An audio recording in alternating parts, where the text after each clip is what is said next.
नमस्कार। किताब, किस्से और कहानियों में आपका स्वागत है। आज हम एक नई किताब की बात करेंगे जिसका नाम है रिवोल्यूशनरीज। हिंदी में भी वो आ गई है और क्रांतिकारी के नाम से वो छपी है। किताब के लेखक हैं संजीव सान्याल। वैसे तो संजीव सान्याल एक अर्थशास्त्री हैं और आप लोग अगर अखबार पढ़ते हैं और टीवी देखते हैं तो आपने उनको कई बार टीवी पर देखा होगा, क्योंकि वो प्रधानमंत्री के आर्थिक सलाहकार समिति के सदस्य हैं और ये तो उनका पेशा है। अर्थशास्त्र में उनकी रुचि है, अर्थशास्त्र ही उनका पेशा है। पहले वो प्राइवेट सेक्टर में थे, कॉरपोरेट सेक्टर में थे और वहाँ से अब भारत सरकार के लिए पिछले 5-6 साल से काम कर रहे हैं। लेकिन संजीव सान्याल का शौक इतिहास है और वो इतिहास जहाँ पे कि भारत जो है वो केंद्र में है। वे खुद एक ऐसी परिवार से आते हैं जो कि बनारस बंगाली परिवार था, लेकिन कई पीढ़ियों से बनारस में रह रहा था और इन लोगों ने भारतीय स्वतंत्रता संग्राम के जो क्रांतिकारी पक्ष है उसमें बढ़ चढ़ कर हिस्सा लिया। तो 2 पीढ़ियाँ 3 पीढ़ियाँ बीत गई हैं। अब घर के बातें तो इसी तरीके की होती हैं कि फलाने जो थे वो काला पानी में गए थे और उन्होंने अंग्रेज़ों के खिलाफ लोहा लिया, ऐसा हुआ वैसा हुआ। तो ये सब कहानियाँ सुनते हुए बड़े हुए और शायद अपने परिवार को और परिवार के ही माध्यम से क्रांतिकारियों को, या यूं कहें क्रांतिकारियों को और क्रांतिकारियों के माध्यम से अपने परिवार को उन्होंने ये एक तरीके की श्रद्धांजलि दी है। किताब बहुत खूबसूरत है और किताब में एक ऐसी ऐसी कहानियाँ हैं कि जिनको पढ़ के आपके रोंगटे खड़े हो जाएंगे। किताब का जो मूल उद्देश्य है, जो संजीव सान्याल ने कई बार कई इंटरव्यूज़ में भी कहा, कई साक्षात्कार दिए उन्होंने, तो उन्होंने ये बात कही और किताब पढ़ के भी समझ में आती है कि जब हम भारत का इतिहास अपने स्कूलों में पढ़ते हैं तो हमको लगता है कि हमें आज़ादी सिर्फ अहिंसा के बल पर मिली और उसमें ये जो हिंसक क्रांतिकारी थे, ये घटनाएं छिटपुट होती रहती थीं इधर उधर, लेकिन ये क्षेपक थे, ये साइड स्टोरी थी। मूल कहानी जो थी वो स्वतंत्रता संग्राम के इतिहास की जो मूल कहानी थी वो थी अहिंसा पर आधारित गांधी का नेतृत्व और उसके बाद उसको आगे बढ़ाने वाले जवाहरलाल नेहरू, मौलाना आज़ाद और सरदार पटेल। ये मोटा मोटा कहानी हम लोगों को समझ में समझाई गई है और यही हमें पता भी है। जितने क्रांतिकारी हैं उनमें सबसे बड़ा नाम हमें भगत सिंह का बताया जाता है और भगत सिंह बहुत बड़े क्रांतिकारी थे भी, लेकिन उनकी भी इतनी बड़े कृत्य को और उन्होंने जो हिंदुस्तान सोशलिस्ट रिपब्लिकन आर्मी बनाई या पहले हिंदुस्तान रिपब्लिकन आर्मी बनी, उनको या चंद्रशेखर आज़ाद को या राम प्रसाद बिस्मिल को या अशफाकुल्ला खान को, इनको ऐसे पेश किया जाता है कि ये लोग भी थे, इन लोगों ने भी कुछ किया, यहाँ बम फेंक दिया, वहाँ बम फेंक दिया, उधर गोली चला दी, पर इनका कोई ख़ास असर नहीं पड़ रहा था। लेकिन ये किताब रिवोल्यूशनरीज आपको सोचने पर मजबूर कर देती है। रिवोल्यूशनरीज का ये कहना है कि ऐसा नहीं है कि क्रांतिकारी जो कि हथियारबंद या सैन्य विद्रोह करने पर आमादा थे या उसकी कोशिश करते थे या उसका षड्यंत्र बनाते थे या उसकी योजना बनाते थे, उस पर अमल करते थे, वो भी उतनी ही मजबूत और उतनी ही बड़ी परिपाटी थी जितने कि अहिंसावादी। और ऐसा नहीं है कि ये जो क्रांतिकारी थे, जो सशस्त्र क्रांति के समर्थक थे, ये कोई अलग थे।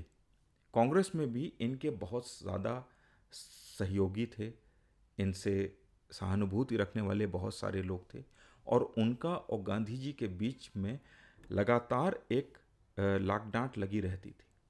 गांधी जी के पहले जो कांग्रेसी थे उनमें भी ये जो क्रांतिकारी तेवर के लोग थे वो बाल गंगाधर तिलक के पीछे खड़े रहते थे। बाल गंगाधर तिलक के जाने के बाद बिपिन चंद्र पाल के पीछे खड़े होने लगे और अंत में वो सुभाष चंद्र बोस के संग खड़े हुए। और जब सुभाष चंद्र बोस गांधी जी के प्रतिनिधि पट्टाभी सीतारमैया के खिलाफ चुनाव लड़ा उन्होंने कांग्रेस के अध्यक्ष बनने का और जीत गए, तो गांधी जी ने इसको अपनी व्यक्तिगत हार कहा और सुभाष चंद्र बोस का जीतना ये इशारा कर रहा था कि कांग्रेस के अंदर जो क्रांतिकारी तबका था वो गांधी से न सिर्फ नाराज था बल्कि बड़ा मुखर नाराजगी थी जो इस जीत में सबके सामने आई। खैर, फिर इसके बाद बहुत और भी चीज़ें हुई और बाद में वो सुभाष चंद्र बोस भारत से चले गए और उन्होंने इंडियन नेशनल आर्मी बनाई सिंगापुर में, और वो कहानी हम सब जानते हैं। बहुत कम लोग ये जानते हैं कि इस सेना के बनने के पीछे की पूरी तैयारी रास बिहारी बोस ने की थी। रास बिहारी बोस भारतीय सरकार के लिए काम करते थे, लेकिन ये वही व्यक्ति थे जिन्होंने लॉर्ड हार्डिंग के ऊपर बम फेंका था, उन्हें बुरी तरह घायल कर दिया था और उन्होंने ही कई तरीके के क्रांतिकारी गतिविधियों की तैयारियां करी थी। हाँ, ये ज़रूर है कि क्रांतिकारी गतिविधियां जब भी होती थीं तो वो उस स्तर पर सफल नहीं हो पाती थीं जिस स्तर पर उन्हें सफल होना चाहिए था, और उसका कारण ये था कि इन संगठनों में भेदिए बहुत थे और ब्रिटिश सेना, ब्रिटिश पुलिस ने इन संगठनों में अपने मुखबिर अच्छे से विकसित कर लिए थे। तो अंतिम समय तक आते आते इनकी योजनाएं विफल हो जाती थी। बहुत सी योजनाएं विफल हुई। इनकी विफलता इनकी सफलताओं से ज़्यादा है। अब दूसरा बड़ा मुद्दा खड़ा होता है और उसमें जो बड़े इतिहासकार हैं उनकी बात जो है वो सही साबित होती है कि इतिहास हमेशा विजेता ही लिखता है। तो जब भारत आज़ाद हुआ तो जो सत्ता भारतीयों को मिली वो सत्ता आई कांग्रेस के हाथ में। कांग्रेस में भी उस धड़े के हाथ में जो कि गांधी जी की अहिंसावादी नीतियों का समर्थक था और उसी पर काम कर रहा था। अब तक ज़्यादातर क्रांतिकारी या तो मारे जा चुके थे या बहुत बूढ़े और अशक्त हो गए थे या वो समझ लीजिए कि पटल से दूर जा चुके थे, गुमनामी के अंधेरों में चले गए थे। भारत के विभाजन में चूंकि हिंदू और मुस्लिम धर्म के आधार पर विभाजन हुआ था तो बहुत से क्रांतिकारी जो कि मुसलमान थे अब उनकी कोई बात सुनने वाला नहीं था।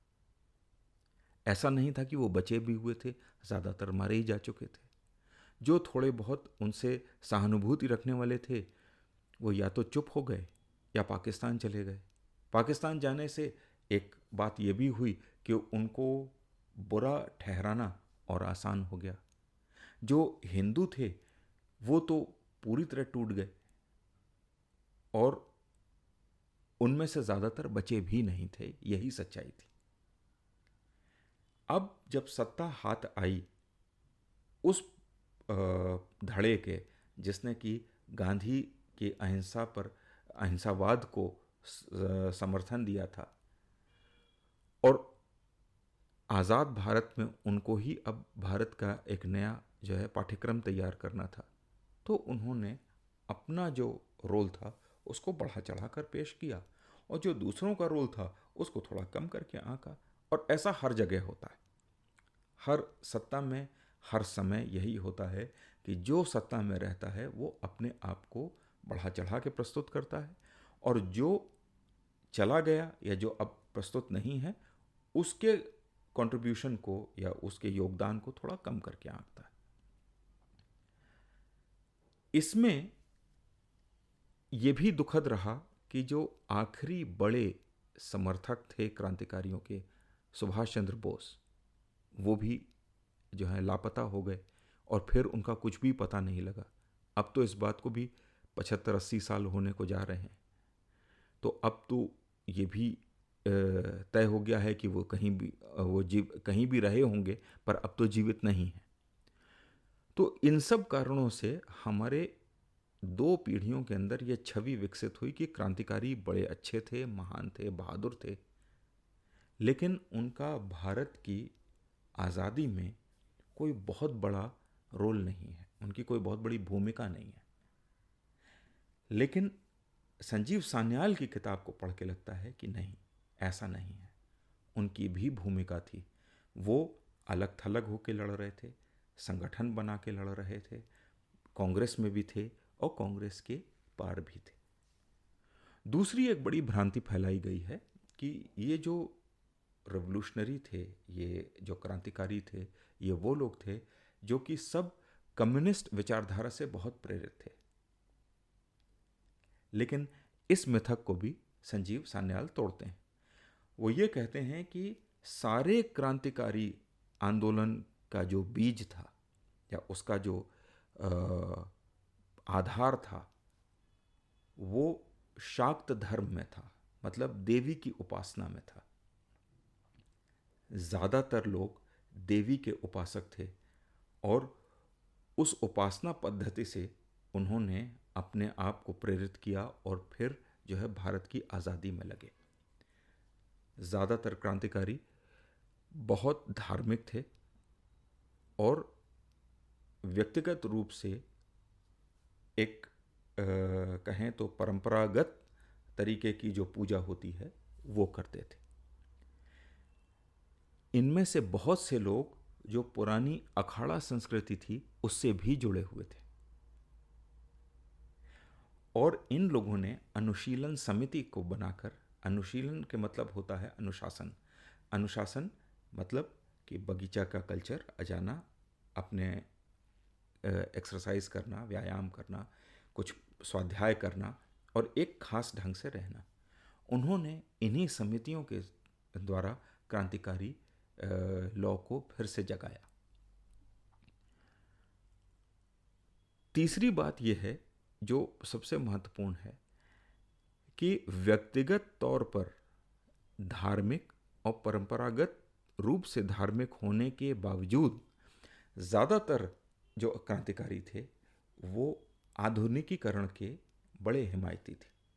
आधुनिकीकरण से उनका मतलब ये था कि वो ये चाहते थे भारत में ब्रिटिश तरीके की के उद्योग लगें, उस तरीके की रेलवे हो, उस तरीके से हमारी सेना का गठन हो, हमारे यहाँ सरकार भी उसी तरह से बने, हमारे यहाँ डेमोक्रेसी हो। और ये हैरानी की बात है कि कांग्रेस के बजाय क्रांतिकारी ही थे जिन्होंने सबसे पहले ये कहा कि हमारे यहाँ हर नागरिक को, चाहे वो पुरुष हो चाहे महिला, उसे एक वोट का अधिकार मिलेगा। ये बात उन लोगों ने 1905 से 1908 के बीच में कही थी और ये वो दौर है जब इंग्लैंड में भी महिलाओं को वोट डालने का अधिकार नहीं मिला था।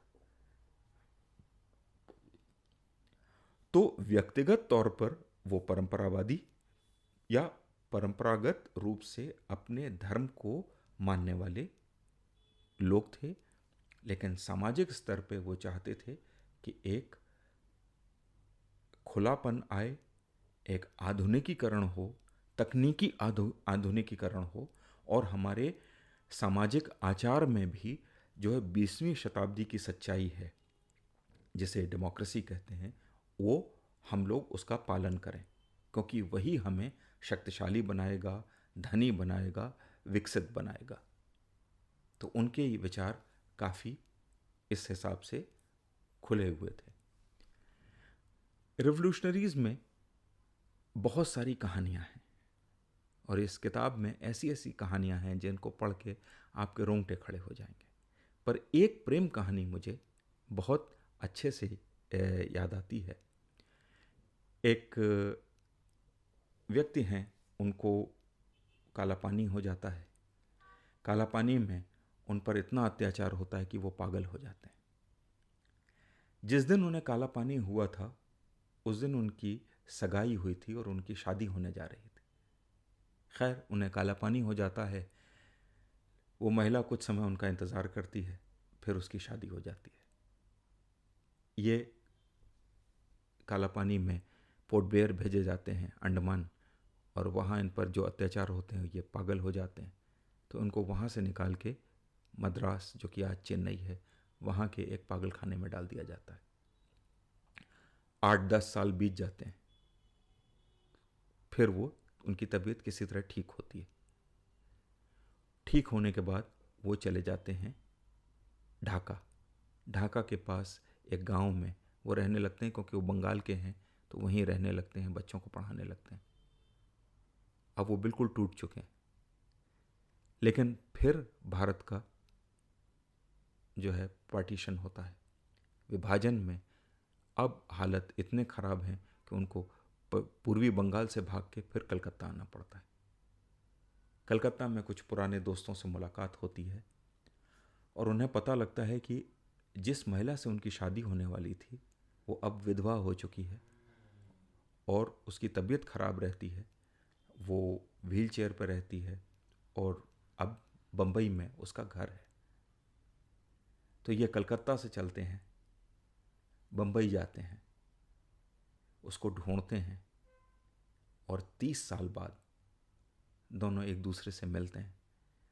वो उनको अपनाते हैं, उनको शादी करते हैं, उस महिला को लेकर वापस कलकत्ता आते हैं और वहीं पर बाकी का जीवन बिताते हैं।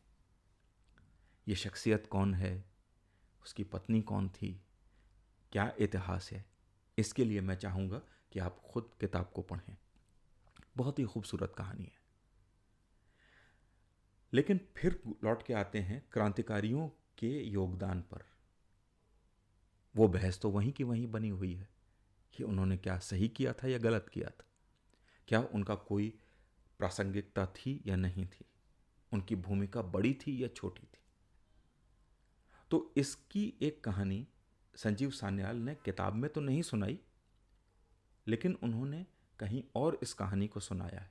किताब में इसका एक थोड़ा सा हिस्सा उन्होंने दिया है और मुझे लगता है जैसे इस एक विषय पर एक पूरी किताब वो कहीं ना कहीं या कभी ना कभी ज़रूर लिखेंगे।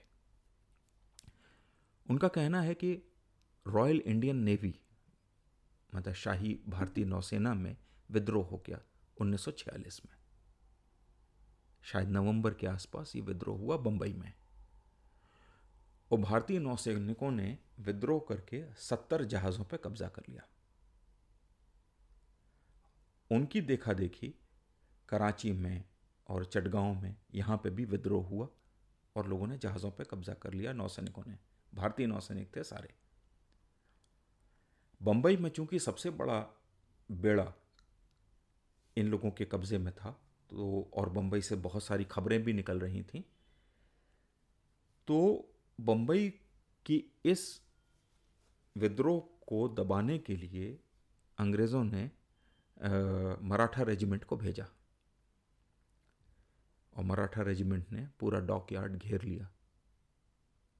फायरिंग के आदेश हुए, मराठा रेजिमेंट ने गोली चलानी शुरू करी, लेकिन आधे घंटे बाद अंग्रेज़ों को समझ में आया कि मराठा रेजिमेंट जानबूझ के गलत फायर कर रही है, और उसी समय उन्हें एहसास हो गया कि यहाँ तक कि सेना भी पूरी तरह विद्रोह के मूड में आ गई है, वो अपने साथी नौसैनिकों के ऊपर गोली नहीं चलाना चाहती। जैसे ही ये खबर दिल्ली पहुंची, दिल्ली ने ये बात इंग्लैंड में बताई, और इंग्लैंड में उस समय के जो तत्कालीन प्रधानमंत्री थे क्लेमेंट एटली ने एक कमेटी का गठन कर दिया उसी रात कि अब भारत को आज़ादी देनी है, इसके क्या तौर तरीके होंगे, किस तरह से ये दी जाएगी, इस पर बात करो, और 2-1 दिन में उस बारे में घोषणा भी कर दी। भारतीय नौसेना का विद्रोह खत्म हो गया। वो सारे नौसैनिक जो थे वो सेवा से बर्खास्त कर दिए गए। पर दुखद बात यह है कि जब भारत आज़ाद हो गया तो उनमें से किसी को वापस नौकरी पर नहीं रखा गया। न सिर्फ नौकरी पर रखा गया, नहीं रखा गया, बल्कि उनमें से किसी को कभी कोई पेंशन नहीं दी गई, किसी को कोई सरकारी नौकरी कभी नहीं दी गई। यहाँ मुझे याद है कि मैं एक दिल्ली में एक जगह रहा करता था, वहाँ एक बूढ़े से सज्जन थे जो पत्रकारिता करते थे, कुछ समय रूस भी रहे थे। वो उस रॉयल इंडियन नेवी की म्यूटिनी के एक सदस्य थे। उनकी सेवा समाप्त कर दी गई थी। बड़ी मुश्किलों में वो रहे, बड़े कठिन समय उन्होंने देखा, लेकिन उन्हें इस बात पे बड़ा फ़क्र था कि उन्होंने भारत की आज़ादी के लिए कोई काम किया था। तो क्रांतिकारियों के बीच में ये जज्बा था। उन्होंने देश के लिए कुछ करने की कोशिश की, समाज के लिए कुछ करने की कोशिश की, लेकिन जब भारत आज़ाद हुआ तब तक उनमें से ज़्यादातर लोग जीवित नहीं थे उस नई सच्चाई में जीने के लिए या उस नई परिस्थितियों में नए सिरे से देश को संभालने के लिए। तो एक चीनी कहावत है कि brave may deserve the fair but only meek shall inherit. मतलब बहादुर को मिलना तो सब कुछ चाहिए, लेकिन अक्सर मिलता उसको है जो चुपचाप खड़ा रहता है, हाथ बांधे। तो जो सत्ता का हस्तांतरण हुआ वो उन लोगों को हुआ जिन्होंने उस तरीके की ना तो जोखिम उठाए कभी और ना ही शायद उतनी शिद्दत से लड़े। अगर भारत को सैन्य क्रांति से आज़ादी मिलती तो हो सकता है कि हमारा भविष्य और हमारा वर्तमान कुछ और होता, लेकिन ये इतिहास के गर्भ में छिपी हैं बातें। अब उन पर ज़्यादा बहस करने का कोई मतलब नहीं है, लेकिन ये ज़रूर है कि रेवोल्यूशनरीज किताब पढ़ के आपको एक नया परिदृश्य मिलता है, एक नई सोच मिलती है कि हमारी आज़ादी में सशस्त्र क्रांतिकारियों का भी उतना ही योगदान है जितना कि अहिंसावादी राजनेताओं का योगदान है। तो आज के लिए इतना ही। अगले हफ्ते किसी नई किताब के साथ मिलेंगे। तब तक के लिए धन्यवाद।